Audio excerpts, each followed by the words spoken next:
Bonjour, bonsoir à toutes et à tous, j'espère que vous allez bien. Aujourd'hui on se retrouve pour la réaction, la review de l'épisode 2 de la nouvelle série Marvel Studios de cette année 2025. Du côté de l'animation, votre fidèle serviteur Spider-Man.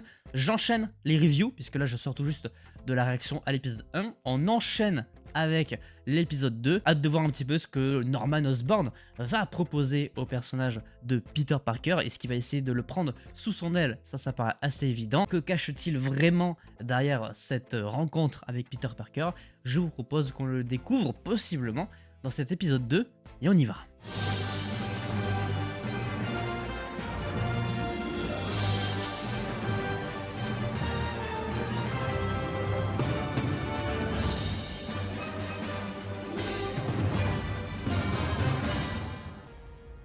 Allez, c'est parti pour l'épisode 2, Norman Osborn.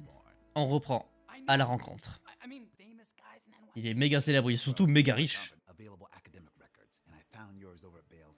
Oui, ça c'est ce que tu veux nous laisser croire.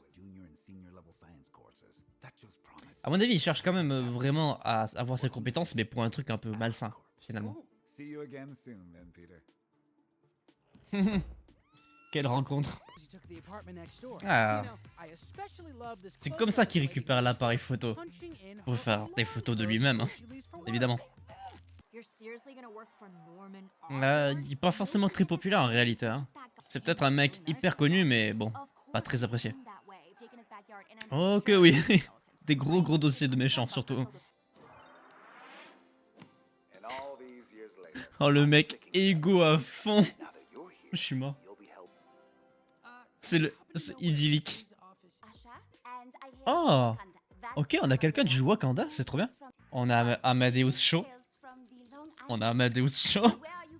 Un petit Hulk qui est là. Amadeus Cho, c'est incroyable. Oh, c'est... Ok. Donc c'est le lézard en mode féminin du coup. Putain, c'est Dr. Connors, trop stylé. Ça va être son premier méchant, logiquement.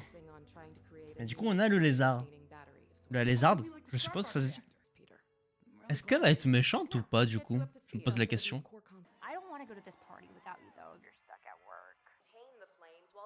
Ah. Ah, il va devoir sortir du stage pour aller sauver les mecs dans l'immeuble. Il va louper une occasion, hein, logiquement. Ah oui, d'accord, il y a un vrai pyromane dedans. Oh, le malade mental. Mais il est taré, le type. Il s'est planté. Il s'est planté de baraque. L'idiot. Pourquoi il y a un putain de pyromane là? Ça n'a aucun sens. Spider-Dog. Quel est ce logo? Ah, il a perdu tellement de temps, il faut qu'il retourne à la tour Oscorp. Ah, mais évidemment. Ah, évidemment, il voulait qu'il vienne dans son bureau dès le début. Oh la salope. Non, Nico, elle est toute seule, c'est triste. Sans qu'elle se sent à l'écart en plus. Carrément, il a une photo avec Captain America, what the fuck. C'est un peu triste pour Nico.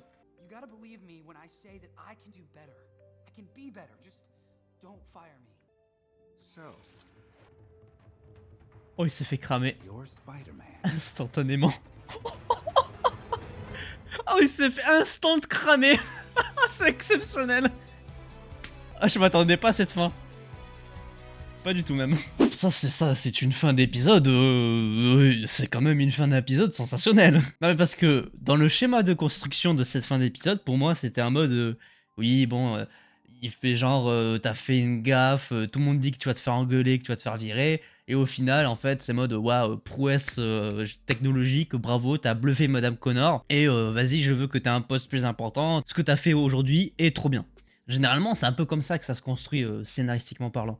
Et là, j'avoue, il y a un petit twist de fin en mode bah mec, en fait, t'as juste été cramé sur les caméras parce que bon, c'est quand même un building ultra sécurisé. Tu te doutes que j'ai des caméras aussi dans les chiottes. Autrement dit, je t'ai grillé, t'es Spider-Man. Ça explique le pourquoi du comment dans le trailer on voit des costumes hyper technologiques parce que là, évidemment, qu'il va vouloir l'accompagner en tant que mentor de Spider-Man pour essayer de soutirer des informations et possiblement le mener à sa mort ou faire en sorte qu'il soit combattu par certains méchants. Trop stylé. Qu'est-ce que vous voulez que je vous dise de plus? Vraiment, comme fin d'épisode, je pouvais pas rêver mieux. Bon, c'est difficile de dire ça, mais c'est plutôt stylé et inattendu. Il n'y a pas énormément de choses qui se passent dans cet épisode. C'est une construction plutôt logique, dans le sens où t'as vraiment l'impression qu'il y a un méchant par épisode. Là, sur les 2 premiers, c'est pas des méchants sensationnels auxquels on a affaire. On a vraiment des brigands qui sont plus ou moins tarés. Là, on a quand même affaire à un putain de pyromane complètement cinglé. Les vrais méchants vont commencer à arriver petit à petit. Et je pense qu'on va vraiment avoir un méchant par épisode, avec possiblement un méchant commun à toute cette petite histoire. Probablement Norman Osborn ou alors une entité peut-être au-dessus. Donc en fait, il n'y a pas énormément de choses qui se passent dans cet épisode. Je trouve que narrativement et en termes d'écriture, ça reste aussi intéressant que le premier. Parce qu'on a quand même des scènes un petit peu touchantes dans un certain sens avec Nico, qui est donc son ami qui l'attendait à une fête. Il a décidé de ne pas venir. Ça rejoint un petit peu ce schéma scénaristique qu'on connaît avec Spider-Man, qui doit faire des sacrifices parce qu'il doit mener 2 vies différentes. L'une en tant que Peter, l'autre en tant que Spider-Man. Et forcément, il y a des conséquences à prendre la décision sur certains aspects de ta vie. Et je trouve que malgré le fait que ça soit plutôt léger, bah, c'est plutôt bien retranscrit dans ce 2e épisode, mais de toute façon générale dans la série de ce qu'on a vu pour le moment. Et ça, je trouve que c'est un point important qu'il faut souligner. C'est plutôt une bonne chose et c'est bien fait. Dr. Connors. Alors ça, là, je m'y attendais pas. Voir le personnage, ça, pourquoi pas, parce que ça reste quand même un des méchants emblématiques de Spider-Man. Là, on est sur une version complètement inédite, puisque c'est une femme. Alors, je sais pas si on peut dire la lézarde, mais en tout cas, c'est le personnage du lézard auquel on a affaire ici, avec une itération féminine.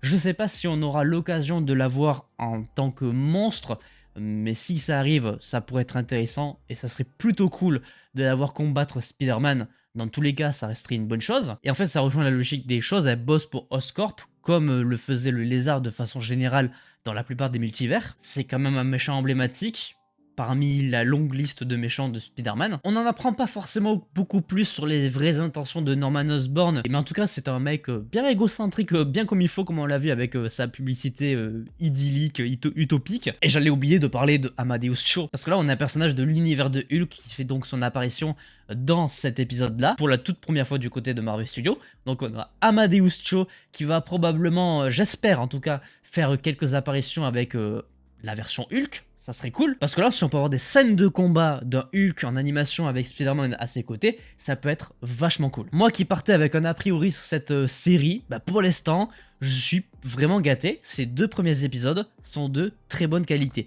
Et le twist de fin sur celui-ci, malgré le fait que ça soit pas non plus exceptionnel, bah je le trouve très bon. Il lui montre très calmement, avec sérénité, qu'il est Spider-Man, et il va essayer de l'embourber.